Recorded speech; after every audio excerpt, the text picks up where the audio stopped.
5 ఏళ్ల పదవీ కాలం ముగిసిపోతుంది వైఎస్ఆర్సీపీ పార్టీకి. ఇంకొక 2 నెలల్లో మళ్ళీ ఎలక్షన్ రాబోతుంది.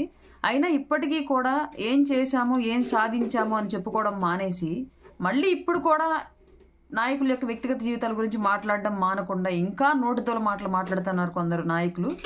ఎక్కడ పట్టినా సిద్ధం అనే బ్యానర్ ప్రజల డబ్బులతోటి పార్టీ ప్రచారం చేసుకుంటూ జగన్మోహన్ రెడ్డి వేసిన బ్యానర్లకు కౌంటర్గా జనసేన పార్టీకి సంబంధించిన నాయకులు ఒక చోట వేసిన కౌంటర్ బ్యానరు, దానికి సంబంధించి మన రీల్స్ స్టార్ అయినటువంటి ఎంపీ భరత్ గారు చేసిన కౌంటరు పవన్ కళ్యాణ్ గారి మళ్ళీ వైవాహిక జీవితం గురించి ప్రస్తావించారు.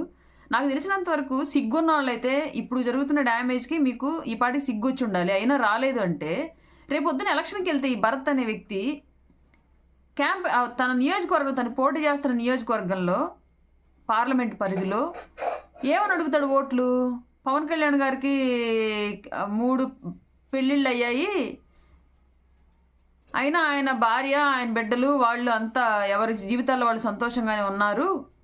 నేను మాత్రం ఒక పెళ్ళే చేసుకున్నాను, ఉన్న పెళ్ళంతను సరిగ్గా ఊరేగలేక దాన్ని హింసించి గృహహింస కేసులు పెట్టించుకొని సిగ్గు సరళ లేకుండా నేను ఒక మనిషిని, నాది ఒక బ్రతుకు అని రీల్స్ చేసుకుంటూ తిరుగుతున్నాను. నా భార్య మాత్రం నా మీద గృహహింస కేసు పెట్టింది, నేను ఇంతటి పోటుగాడిని అని చెప్పేసి పోయి నాకు తెలిసి నియోజకవర్గంలో ఓట్లు అడుగుతాడు ఈ మార్గాన్ని భరత్ అనే వ్యక్తి. ఏమయ్యా సిగ్గుందా మీకు ఎవరికన్నా కొంచెం అన్నా? 5 ఏళ్ల కాలం ఏం చేశామని చెప్పుకుంటూ ఊళ్ళో రోడ్డులు లేవు, విద్యాలయాలు లేవు, చదువుకున్నకు ఉద్యోగాలు లేవు, ఫీజు రీఎంబర్స్మెంట్ ఎప్పటికి కూడా సరిగ్గా పడలేదు, ఇచ్చిన హామీల్లో ఏ ఒక్కటి కూడా పూర్తి చేయలేదు. మీ బ్రతుకులకి 5 ఏళ్ల కాలం సరిపోయింది.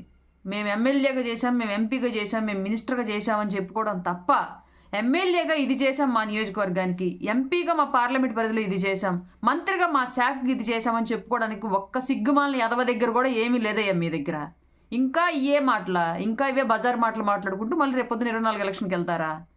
నువ్వు ఒక ఎంపీవి, రేపొద్దున నీ కోటేసి వాళ్ళ మొహాన్ని ఉమ్మేస్తారు వాళ్ళ పిల్లలు. సిగ్గులేంచాను, ఇంకన్నా మారండా బాబు. 24 ఎలక్షన్ వచ్చేస్తుంది, ఇంకా వ్యక్తిగత జీవితాల గురించి మాట్లాడుకుంటూ ఉంటే ఎలక్షన్కి వెళ్ళి నువ్వు ఓటర్ని ఏమడుగుతావు వెళ్ళి? ఇదిగో నా బ్యాలెట్ పేపర్లో నాకు ఇది, నా గుర్తు ఇది, నేను పోటీ చేస్తున్న ప్రాంతం ఇది, నాకు ఇది ఓటయ్యి.